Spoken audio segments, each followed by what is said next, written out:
송구영신 예배 오신 여러분을 환영합니다. 좌우에 있는 형제 자매님들에게 서로 인사했으면 좋겠습니다. 애쓰셨습니다.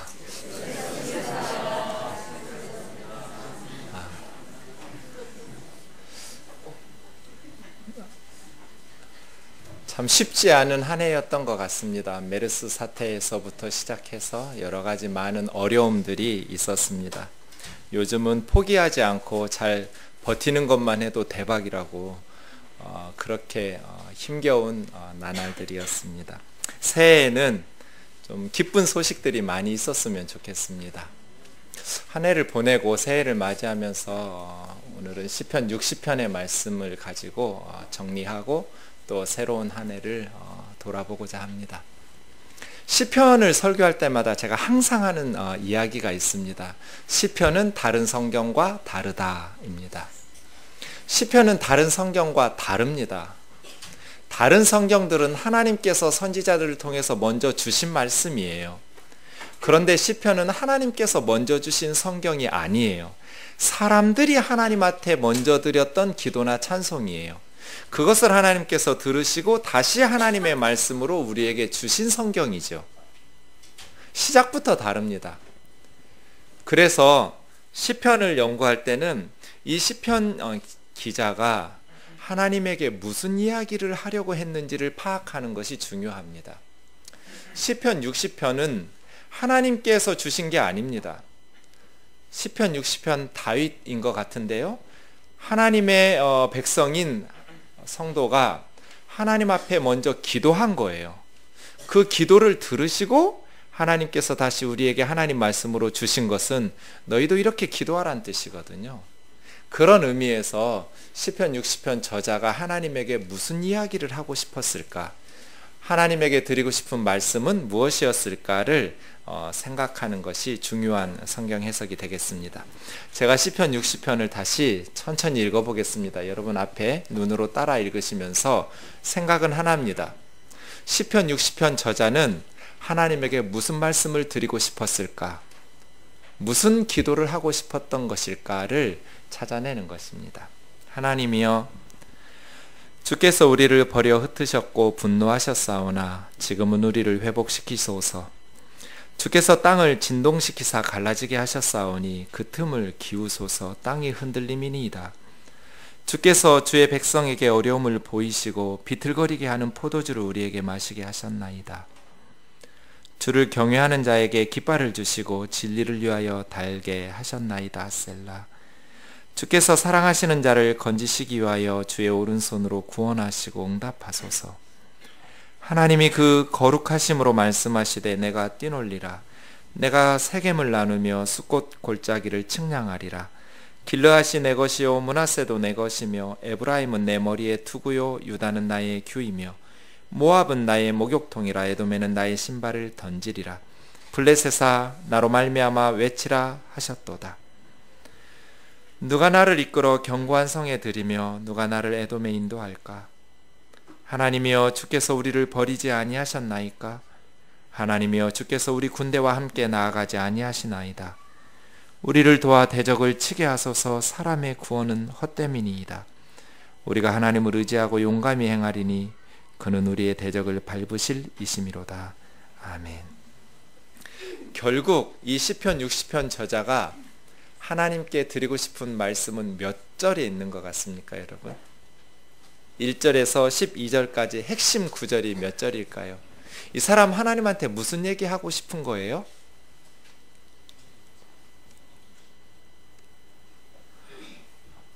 아유, 졸린데 질문을 하고 그러시나? 제가 늘 애들한테 하는 말이 있습니다. 머리는 까무라고 있는 게 아니다. 생각하라고 있는 거다. 성경을 읽을 때 목사님이 하는 말을 그냥 받아들이면 안 된다. 생각하면서 들어야 된다. 정말 옳은 말인가?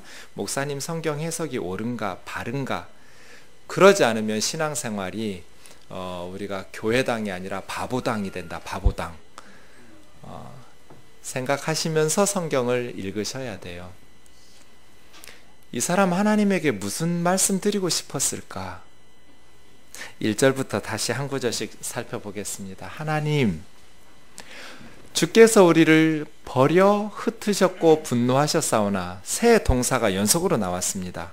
하나님께서 이 사람들을 버리셨고, 사실은 흩으셨다라는 단어는 부수다, 깨뜨리다는 단어입니다. 차마 사람에게 부수고 깨뜨리다라는 단어를 쓰기가 어려웠는지 흩었다라고 의역했는데요. 원문을 보면 깨뜨리다입니다. 하나님께서 우리를 박살내버린 거예요.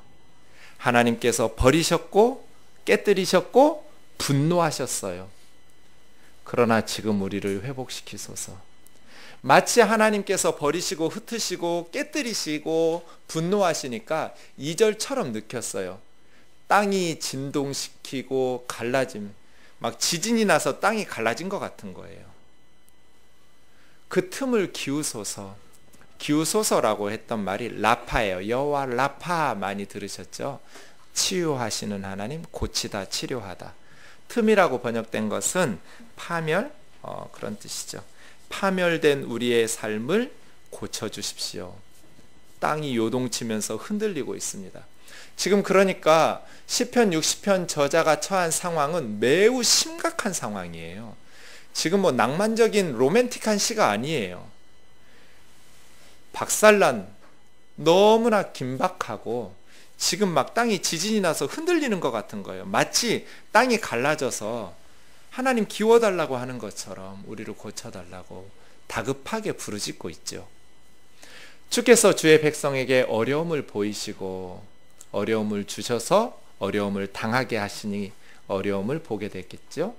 비틀거리게 하는 포도주를 우리에게 마시게 하셨나이다. 마치 이 사람들은 지금 정신을 못 차리고 포도주를 마셔서 취해가지고 비틀거리는, 정신을 차릴 수가 없습니다.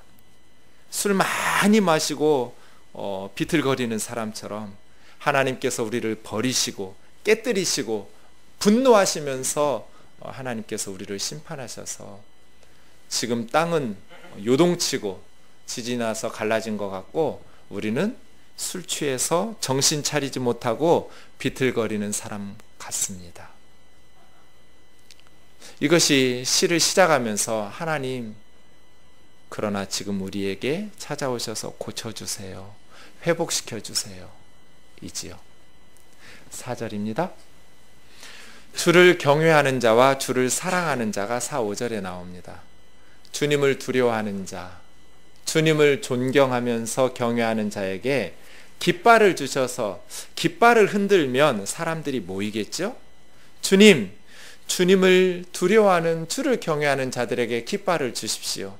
그래서 진리 아래 흔들려서 진리 가운데 하나님을 경외하는 자들이 모여서 구원 얻게 해 주십시오. 주께서 사랑하시는 자들을 건져주시기 위해서 지금 위기예요? 우리의 기도에 응답하셔서 주의 의로운 오른손으로 구원해 주십시오. 계속 다급하게 기도하고 있어요. 하나님, 우리를 도와주십시오. 하나님, 우리에게 응답해 주셔서 건져주십시오. 그러면서 갑자기 6절에서부터 9절까지는 말씀을 인용하고 있어요.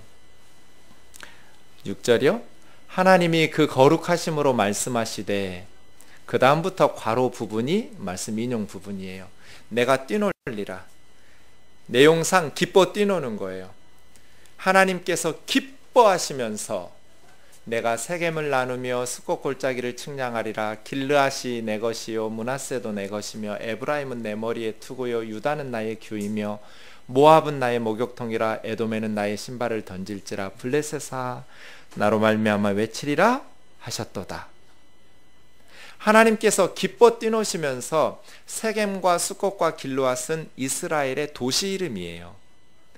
므낫세와 에브라임과 유다는 이스라엘 12지파 중에 세 지파의 이름이면서 동시에 지역을 의미하는 지파들이기도 해요. 지역을 의미할 수도 있어요.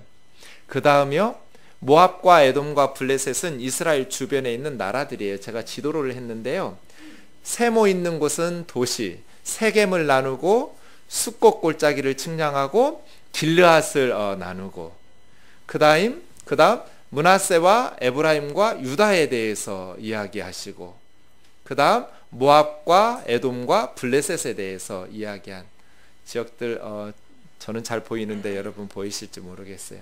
어쨌든 저런 도시와 지파와 이방 나라들 이야기하는데 내용을 좀 살펴보죠. 세겜을 나눈다라는 것은 정복한 사람이 나누는 거거든요. 그러니까 통치를 의미하죠. 숫꽃 골짜기를 측량하는 것도 정복하고 측량해서 재건하거나 나누는 것과 관련되어 있어요. 길르앗 내 것이다. 그러니까 하나님께서 이렇게 말씀하셨다라는 것은 이스라엘의 도시들이 내 거다. 하나님께서 다스리시는 주인이시라는 의미고요. 므낫세도 내 거고, 에브라임은 내 머리의 투구요 유다는 나의 규임이요. 에브라임과 유다는 남북의 대표적인 북이스라엘 10지파의 대표가 에브라임이고요. 남유다의 대표 지파가 유다 지파이기도 한데요. 그냥 에브라임 지파를 말할 수도 있지만 북이스라엘 전체, 남유다 전체 이렇게 의미할 수도 있어요. 북이스라엘 중에서 가장 강력한 12지파 중에 강력한 지파가 에브라임 지파여서 투구처럼 보호하는, 외국과의 전쟁이 시작되면 에브라임 지파가 막아내는 투구 역할을 했거든요. 규라는 것은 왕이 들고 다니는 작은 그 지팡이를 규, 홀이라고 말해요. 왕권을 상징하는 통치권이죠. 유다 지파는 다윗이 나온 지파여서 예수님도 나오지만 이스라엘의 왕들을 배출한 지파이죠. 그러니 므낫세, 에브라임, 유다에 대해서 세겜, 숫꽃, 길르앗뿐 아니라 내 거다 말씀하시고 역할들 부여하시는 것을 보면 하나님은 이스라엘의 주인이십니다. 그런 고백하고 있는 거예요. 6절과 7절에서 하나님의 말씀을 인용하면서 하나님께서 이스라엘의 주인이십니다. 그리고 모압은 나의 목욕통, 에돔은 나의 신발을 던지고 블레셋아 나로 말미암아 외치리라. 저 세 나라는 이스라엘 남쪽에 있던 이방 나라, 이스라엘과 늘 전쟁하는 나라들이거든요. 목욕통이라는 것은 모압 굉장히 교만했는데 너희는 내 목욕물이나 준비해 하는 아주 하찮은 노예들에게 부려먹듯이, 아마 저기에 사해 바다 근처 남쪽이어서 그럴 수도 있다라고 추측하기도 하는데요. 모압은 내 목욕물이나 준비하는 그런 애들이고, 또 에돔은 나의 신발을 던지리라. 그냥 신발 벗어 던지면 에돔이 잘 이렇게 정리하는, 니들은 내 신발이나 정리하고 있어, 이런 식이죠. 블레셋이 나로 말미암아 외치리라. 블레셋은 기뻐서 외치는 것이 아니라 하나님의 심판을 받으면서 외쳐 부르짖는, 살려달라고 외치는. 그러니까 6절에서부터 8절까지 말씀의 인용을 시인이 이야기하고 있는데 결국 이스라엘의 주인은 하나님이십니다. 그리고 이스라엘뿐 아니라 모든 열방의 주인도 하나님이십니다. 하나님은 이스라엘과 주변 모든 이방 나라들의 참 주인이시고 다스리시는 유일하신 통치자이십니다. 하나님이 역사의 주인이십니다. 라고 말씀 인용하고 있는 거예요. 그 다음 마지막 부분요. 누가 나를 이끌어 견고한 성에 들이며 누가 나를 에돔에 인도할까? 문장이 두 개인 평행법이라고 하는데요. 같은 의미예요. 그래서 앞에 나오는 견고한 성은 두 번째 문장인 에돔이에요.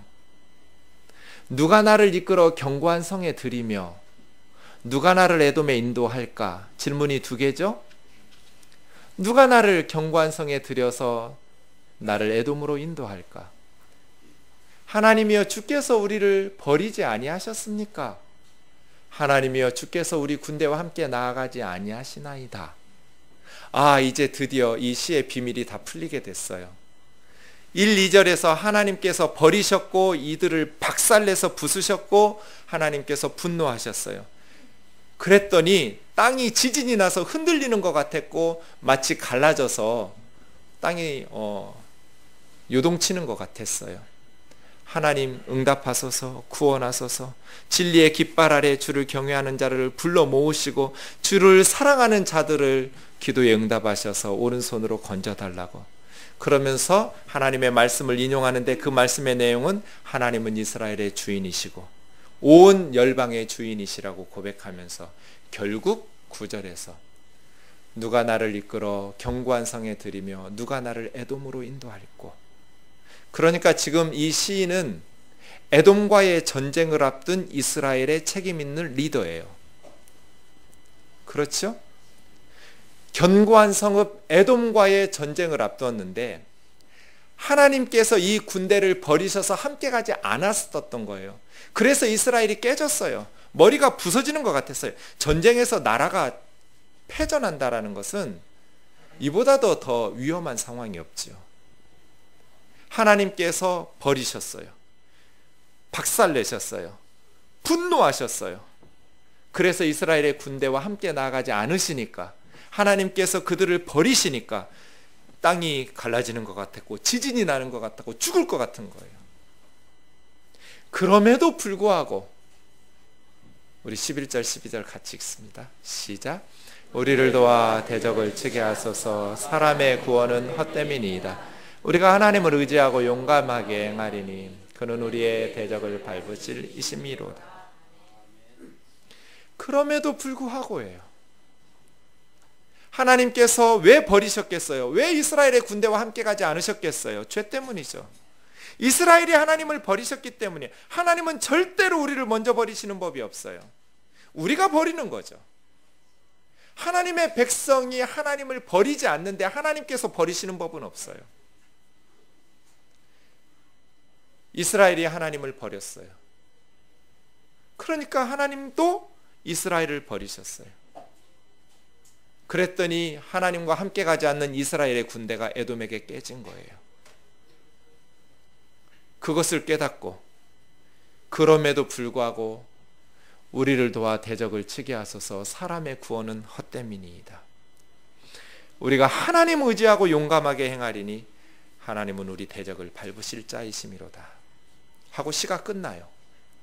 그러면 시편 60편 저자가 정말 하나님 앞에 하고 싶은 말씀은 뭐예요? 11절 12절이죠. 그죠? 우리를 도와 대적을 치게 하소서. 그것은 구체적으로 9절이에요. 누가 견고한 성읍 에돔으로 우리를 인도할 것인가? 하나님 한 분밖에 없다는 거예요. 하나님 외에는 우리를 도울 자가 없다는, 사람의 구원은 헛됩니다. 우리를 도와 대적을 치게 하소서. 견고한 성읍 에돔을 치게 하소서. 하나님의 백성들을 건져주소서 이지요. 저는 2016년이 견고한 성읍 에돔 같아서 이 말씀으로 한 해를 마무리하자, 그리고 새해를 맞이하자고 생각한 것이죠. 2016년 견고한 성읍으로 누가 우리를 인도할 수 있을까요? 지금 해가 바뀌는 이 길목에서 우리의 신앙과 삶의 가장 중요한 포인트는 뭘까요? 우리가 가장 신경을 써야 될 요소는 무엇일까요? 하나님과 함께 가는 거예요. 2016년이 견고한 성읍 에돔과 같을지라도, 비록 2015년에 하나님이 우리를 버리셨고 우리를 박살내셨고 우리를 미워하시고 분노하셔서 비록 우리가 너무나 힘겨운 삶을 살았고 지금 땅이 지진이 나서 갈라지는 것 같고 지금 우리가 숨이 막히게 힘겨운 상황이라 할지라도, 지금까지 하나님 돕지 않으셨으니 2016년에는 우리가 전략을 잘 짜고 더 우리가 힘을 내서 지혜롭게, 하나님 어차피 안 도와주실 테니까 우리끼리 잘해봐야 돼. 어리석은 거예요. 그럼에도 불구하고 우리를 도와 대적을 치게 하소서. 사람의 구원은 헛됨이니이다. 하나님 의지하고 용감하게 행하리니 하나님은 우리의 대적을 밟으실 자이심이로다. 저와 여러분에게 가장 중요한 새해의 체크포인트는 하나님과 함께 가는 거예요. 내가 처한 상황이 지금 얼마나 위험한가 하는 게 아니에요. 이보다 더 위험할 수는 없어요. 전쟁을 앞두고 있어요. 그런데 깨졌어요. 나라가 망할 판이에요. 그런데 마지막 하나님 앞에 나아가서 우리를 도와 대적을 치게 해달라고 기도하면서 다윗은 에돔의 군대 18,000명을 죽여요. 그리고 요압 장군을 보내서 6개월 동안 에돔의 모든 전쟁에 나갈 수 있는 남자들을 다 죽여요. 영구하게 에돔을 심판해버려요. 원수들을 확실하게 제압해버려요. 우리를 도와 대적을 치게 하소서. 사람의 구원은 헛됨이니이다. 저와 여러분의 삶 가운데 중요한 것은 내가 얼마만큼 위험한 곳에 살고 있느냐가 아니에요. 임마누엘이에요. 하나님이 나와 함께하고 있느냐. 하나님이 우리와 함께 하시게 하는 방법은 간단해요. 우리가 하나님 편이 돼버리면 돼요. 얼마나 내가 지금 위험한 2016년인가, 이것보다 중요한 것은 하나님이 나와 함께 가시는가. 에돔이 얼마나 강한가, 군사력이 얼마나 강한가, 이것보다 더 중요한 것은 하나님께서 나와 함께 가시는 것인가. 함께 하나님께서 나가신다면 아무리 견고한 2016년도 무너질 것이고, 하나님께서 함께 가지 않으시면 우리는 패배할 거예요. 그래서예요. 중요한 건 임마누엘이에요. 제가 어릴 때는 화장실이 마당 끝에 있었어요. 그냥 소변을 보면 요강에 보면 되는데 대변을 보려면 아이들에게는 너무 공포예요. 무서우니까. 화장실은 푸세식이란 말이에요. 빠지면 죽어요. 그 불도 없어요. 그래서 종이를 태워가면서 막 불을 펴기도 하고. 여러분들은 모르시나요? 어르신들은 아시죠? 그죠? 그러면 어린 아이들은 어른들을 데리고 가야 돼요. 같이 가줄 사람이 필요해요. 제일 좋은 건 아빠죠. 귀찮으니까 잘 안 가려고 그래요. 아버지가 있으면 항상 가주시죠. 화장실 안에 있는 애가 무슨 생각할까요? 여기가 얼마나 깜깜한가, 그 화장실의 조도를 체크하지 않아요. 여기가 얼마나 깊은가, 그 푸세식 화장실의 높이를 체크하지 않아요. 온갖 신경은 어디에 있어요? 아빠가 방으로 들어가 버렸는가? 아니면 지금 마당에 있는가예요. 그것만 신경 써요. 그래서 부르죠. 아빠, 걱정하지 마. 또 불안하면 아빠, 저희 아버지 진짜 좋은 분이었다니까요. 노래를 불러주셨어요. 물론 예수 믿지 않아서 유행가를 부르셨지만, 그래서 제가 흘러간 옛 노래를 많이 알아요. 우리 아들 손을 잡고 가련다 떠나련다 뭐 이런 거. 그렇게 항상 불러주셨어요. 그 무슨 뜻이에요? 걱정하지 말란 거예요. 너 걱정하지 마. 내가 지금 얼마나 깜깜한데 헤매고 있는가 중요하지 않아요. 얼마나 위험한 데서 내가 살고 있는가, 그것도 중요하지 않아요. 성도에게 정말 중요한 것은 하나님하고 함께하고 있는가. 2016년이 하나님과 함께 동행할 것인가, 아니면 나 혼자 걸어가야 되는가, 이거 위해서 기도해야 돼요. 어떻게 해야 2016년을 하나님과 함께 걸어갈 수 있을까요? 어떻게? 제가 이 어떻게를 가지고 몇 날 며칠을 고민을 했어요. 어떻게? 이제 답은 알았어요. 지금 우리에게 필요한 건 임마누엘이에요. 하나님과 함께 2016년을 살아가는 거예요. 그러면 백전백승이에요. 아무리 어렵고 힘든 일이 있어도 넉넉하게 영적으로 승리하면서 이겨낼 수 있을 거예요. 하나님과 함께 하기만 한다면 아무리 힘들고 어려운 상황에 처해도 불안하지 않을 거예요. 평안을 누리면서 그 위기를 즐길 수 있을 거예요. 그리고 마침내 이겨낼 거예요. 근데 어떻게? 시편 60편이 우리에게 무엇이 중요한 줄은 가르쳐 주었는데 어떻게가 없어요. 어떻게. 그렇게 고민하다가 갑자기 에녹이 생각이 났어요. 창세기 5장 24절에 보면 에녹을 하나님과 동행한 사람이라고 표현하고 있어요. 저게 임마누엘이죠. 에녹은 남달리 하나님과 함께한 사람이에요. 하나님과 함께 살았던 사람. 그런데 놀랍게도 히브리서 11장 5절에서 에녹은 하나님과 동행했다고 말하지 않고 하나님을 기쁘시게 했다고 표현했어요. 표현이 달라졌어요. 창세기하고. 창세기에서는 하나님과 동행했다고 말했는데 히브리서 저자는 하나님을 기쁘시게 했다고 말했어요. 왜 이런 차이가 나올까요?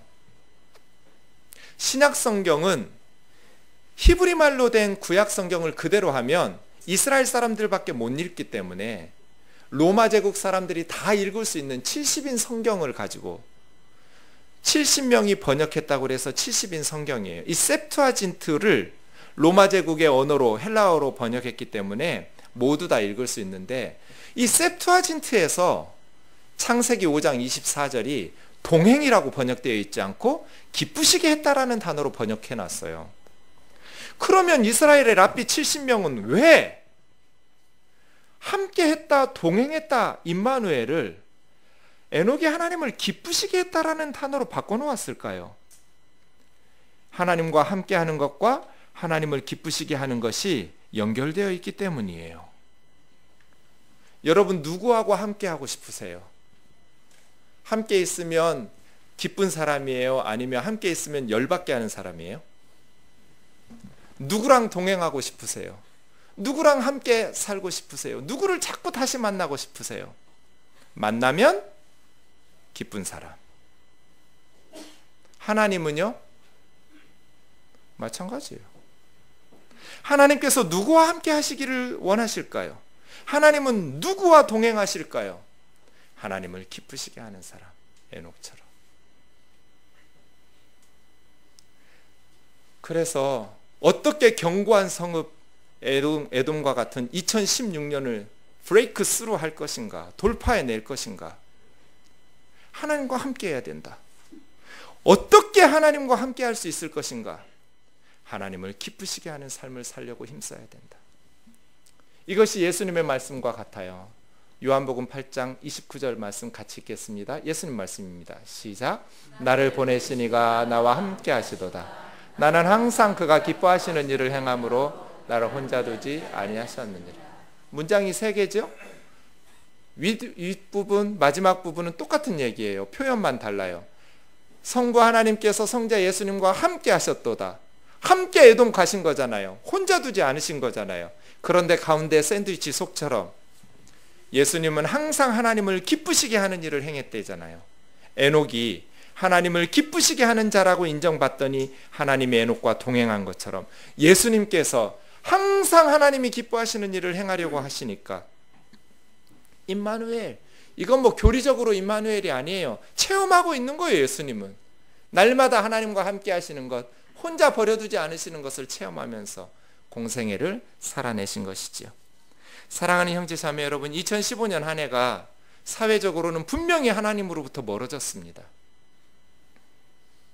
이 말은 세상이 점점 하나님으로부터 멀어진다는 거예요. 그래서 우리가 정신 차리지 않고 세상 흐름대로 따라가다 보면 우리가 하나님으로부터 멀어지게 돼 있어요.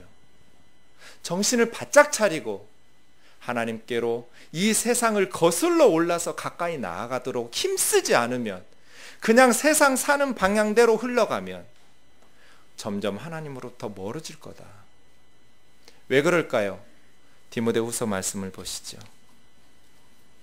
너희는 이것을 알라. 말세 고통하는 때가 이르리니 사람들이 자기를 사랑하며 돈을 사랑하며 자랑하며 교만하며 비방하며 부모 거역하며 감사하지 아니하며 거룩하지 아니하며 무정하며 원통함을 풀지 아니하며 모함하며 절제하지 못하며 사나우며 선한 것을 좋아하지 아니하며 배신하며 조급하며 자만하며 쾌락 사랑하기를 하나님 사랑하는 것보다 더하며 경건의 모양은 있으나 경건의 능력은 부인하니 이 같은 자들에게서 내가 돌아서라.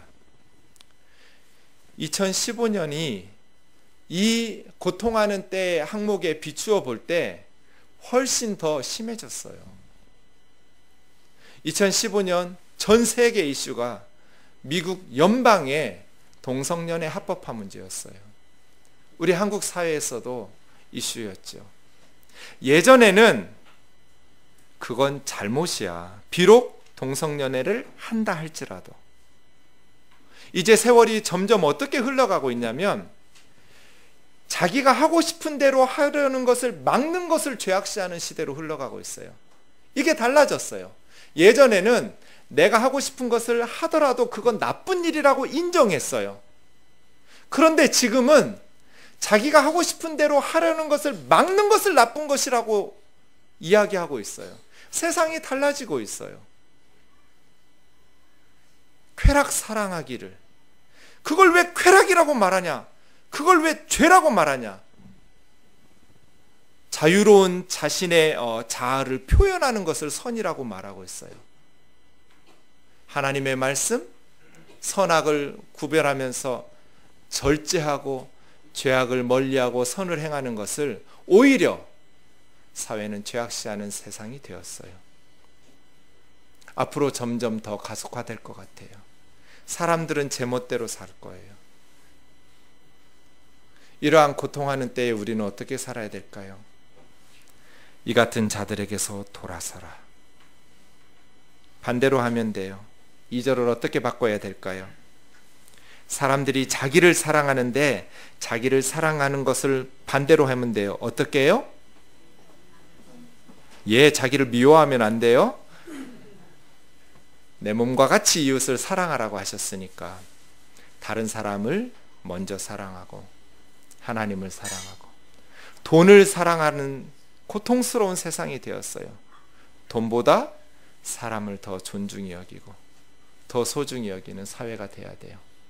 자랑하지 말고 겸손하고 교만하지 말고 겸손하고 다른 사람 비방하지 말고 부모를 거역하지 말고.